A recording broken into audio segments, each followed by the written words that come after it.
Welcome to the Rim Break Rodeo. We hope this video helps.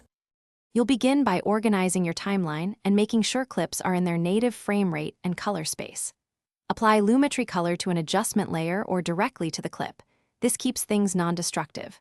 Use basic correction first, set white balance to neutralize color casts, then adjust exposure and contrast so midtones sit where you expect them. Once done, toggle the effect on and off to compare. This gives you a reliable baseline before creative moves. Next, you refine using scopes and selective tools. Open waveform and vector scope so you can see highlights, shadows, and skin tone placement instead of guessing. Use curves for contrast and luminance control.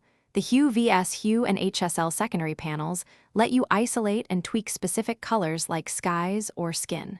Color wheels adjust midtones, highlights, and shadows for balance. If you're cutting between cameras, comparison view and Lumetri help you match shots quickly. Make sure to nudge sliders manually afterward for a natural result. To finish, craft the creative grade. Apply a LUT or look as a starting point, but lower its intensity to avoid clipping or posterization. Add subtle sharpening and a vignette to focus attention, and make final exposure tweaks with curves. Export using Rec. 709 or your target delivery profile and include render previews to confirm no surprises. If colors shift or banding appears, reset Lumetri on the problematic clip or render a short segment. Sometimes codec or GPU previews cause misleading color.